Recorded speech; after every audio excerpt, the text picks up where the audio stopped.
Hello, my friends, and welcome back. Well, I told you that some news are going to come out after a while regarding real activities and operations and crimes and captures and all that.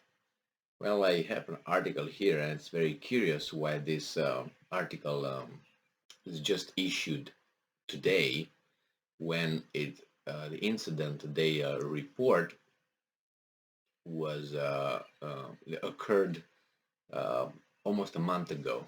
But as I stated, it takes time to the truth to come out, or at least to see who's who, what's what after you capture certain individuals. So this article I have it from Ukrainska Pravda, so that's a Ukrainian, obviously, media outlet, and it's written by Ukrainska Pravda, and it's I don't see an author here.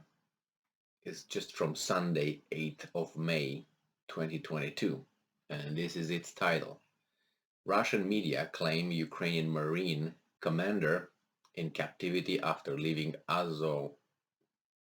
Azovmash plant. Well, um, and I'm reading here.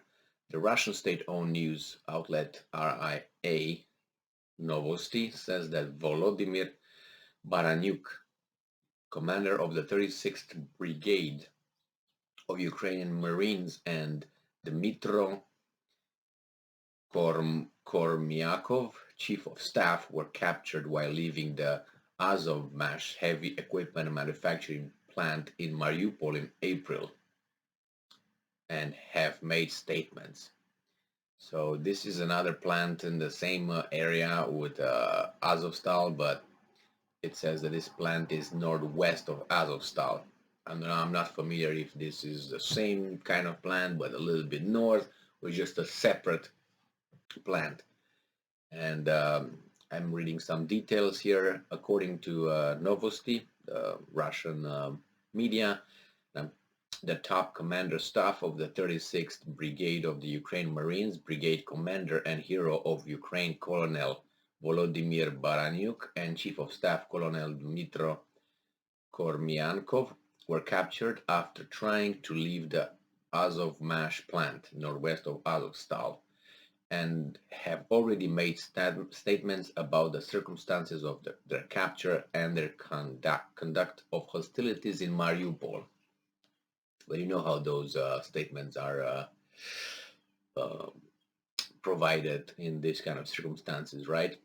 I mean, you saw how the Russian prisoners of war were all, saying how great Ukraine is and how bad their country is. So probably the same thing here. These guys were just, they knew what they had to say, so they don't get uh, caressed a little bit.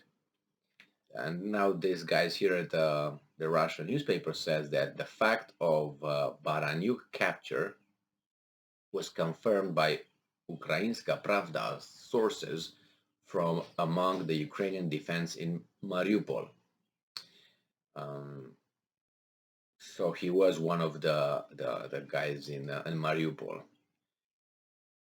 And here it said that on 12th of April, it was reported that several hundred Marines in Mariupol were able to break through from the Ilich iron and steel works to the Azovstal plant, where the Azov regiment was stationed. But as it turned out, another part of the Marine Brigade was taken prisoner. So they don't deny that probably these guys are, and I don't get it, they can deny how much they want. These guys were going to be the prisoners, the important prisoners.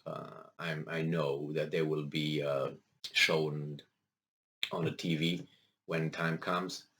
As if you remember, it was, for instance, that 1960, I think,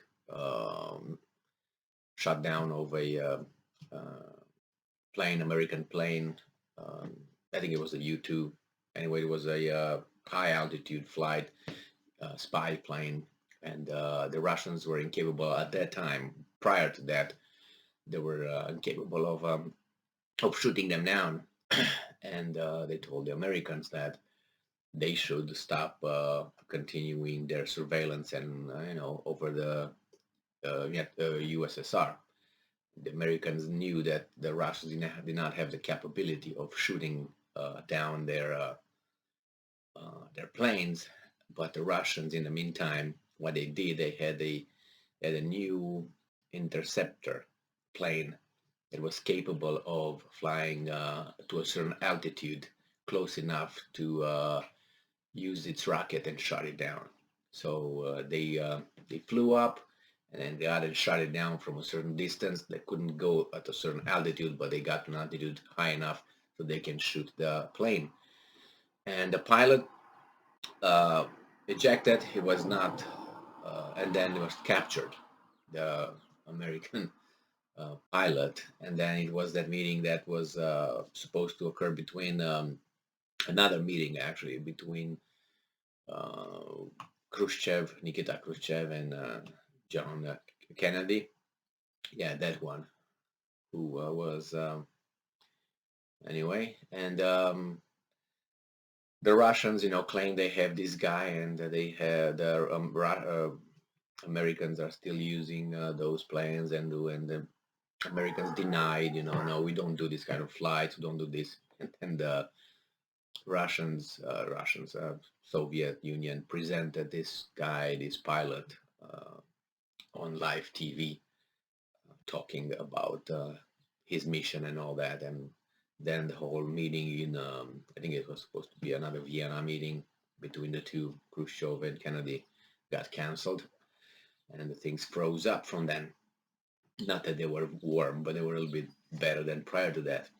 So I'm pretty sure that's going to happen with these things, and we're going to hear about these kind of things, like presenting prisoners once the Azovstal plant will be uh, conquered, because it's going to be conquered with the people inside, dead or alive. That's for certain. Those guys will not be like Zelensky talks about. They're important people who are involved in the liberation, freeing those guys in Azovstal and so on. Yes, the civilians will be, but not the military. The military will be, as I said, dead or alive, will be identified, and we will. I think we will know who was over there. That's so important that they don't surrender.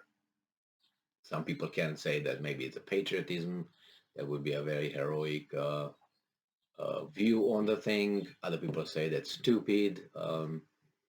I think that it's up to each individual to make his or her decisions in this kind of situation. If these guys don't want to surrender, I think it's laudable. I say, yeah, don't. Why would you? You're still alive. Why would you surrender? But as I said, so we're going to find out who's in Azovstal. These guys were captured. There will be shown. A lot of people will be, I think, shown, and the other guys will say, no, that's not true. That's not true. So uh, even this the Ukrainian newspaper did not, deny or say, oh, that's not it. That's because they remember probably that maybe, and they probably know that there's more than two or three commanders or important armed military personnel that was captured. And I'm waiting for the foreigners to be exposed whenever, because that's going to be foreigners. I'm not talking about volunteers or mercenaries. I'm talking about foreigners who are in a country's military that operate in Ukraine. Those guys, I want to see them. Not because it's just they shouldn't. That's first thing, because you're not at war with that country. It's just that to confirm certain let's put this, assessments. Well, thank you very much for being with me again today. Stay strong, stay smart, look for the truth, and be just. See you in a moment.